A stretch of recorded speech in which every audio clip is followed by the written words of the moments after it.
Dear viewers, you are most welcome to the Experts Corner.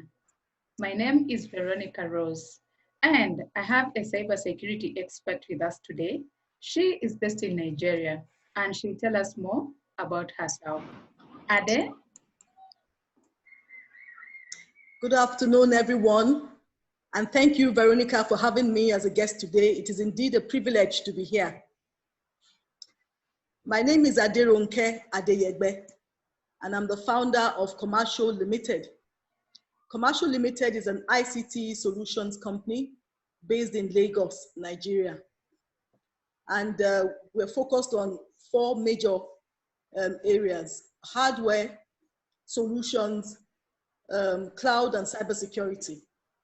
We're very passionate about cybersecurity because we believe that Africa as a continent has young, vibrant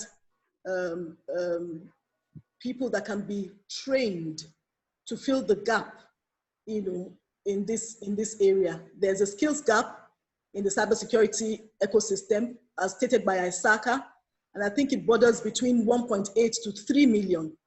So our focus is to, help fill this gap. And in the past, since the pandemic started, we've had successful webinars, attended by hundreds of young people across Nigeria. So we're hoping to expand that to the rest of Africa. All right. Thanks, Ade, for sharing with us your profile and your passion as well, that is in cybersecurity. Yeah, so our topical discussion today is on hacking. So, and despite the fact that devices are compromised, we are witnessing that also humans are compromised as well. Major hacks are happening.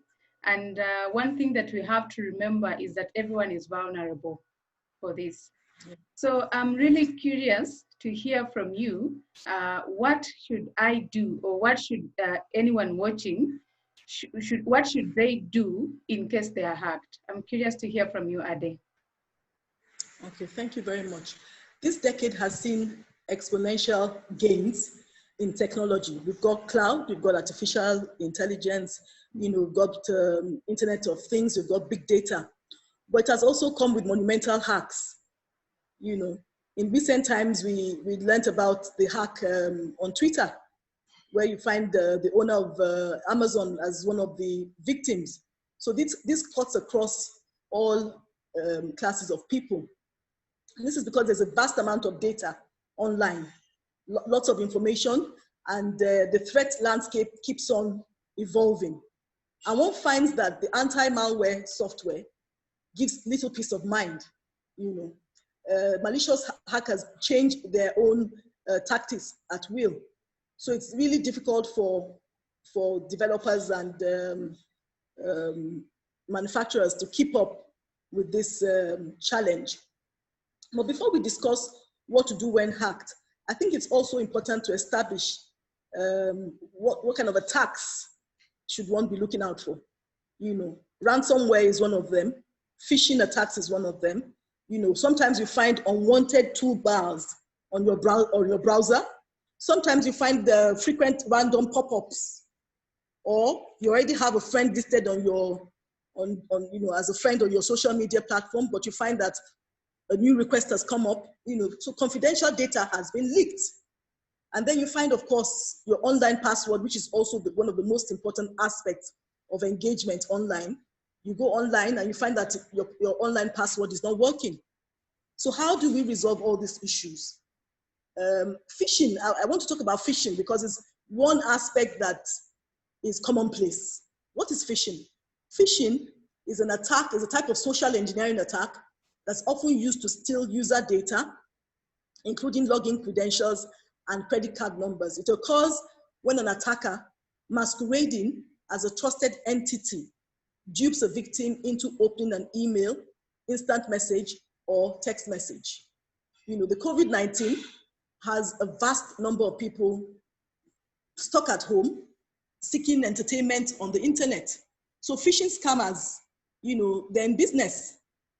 So, one really has to wake up to that reality. We find that business and education is done more online. So this question is really very, very, appropriate to the times. What should one do if one is hacked? In April this year, Google identified or reported blocking 18 million virus-related scams in a day. So that's really monumental. So what do we do when we get hacked? One of the most important things I think that should be done is taking back control. So every firm, has their own policies, their procedures, and recovery steps. If you go on Google or Facebook, they've got reporting tools that you can click into, and then you report. Follow the procedure and report. I think it's very important to do that quickly, because once that is done, most of the time the providers are asking you for your previous passwords, your email address, security questions, and I think at this point it's important to also advise that private data should not be online fully. That we should be minimizing of private data online. And then people click on links sent to them, without identifying where where the information is from. So it's good to be able to establish before clicking on links sent to you that it's from an authentic site. One of the advices I'll give, regarding this is to ensure that at all times you have your information backed up in the cloud. There are a lot of cloud storage companies out there now providing this service for very minimal fees. So that can give you some comfort when you get hacked, that if you have your data backed up, you can quickly go back online. And if you get back onto your email account, it's worth checking the settings to make sure that they've not been manipulated. A setting, to automatically forward your emails, for example, to another account may have been turned on. So it's good to look out for this. But most important is to ensure that you change your password. Most of the time, I think that our passwords are not strong enough. You have to have a strong, unique passwords, two-factor authentication, and better online hygiene. So because we know that we're now online 24/7, we need to create that culture of ensuring that we're more vigilant online. And if appropriate, you can also report hacking to law enforcement agencies. If it has to do with your credits, your bank account, you can report this to law enforcement agencies. And if there's harassment, we've heard about online bullying and different kinds of online harassment, you can report this to the police. For corporate players, I want to advise that they have a robust incident response plan. This plan can restrict damage, it can reduce recovery time, and also limit associated costs. Also, building a zero trust security framework, is very important.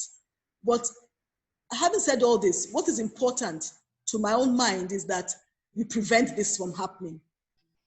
So if there's any way that you can invest,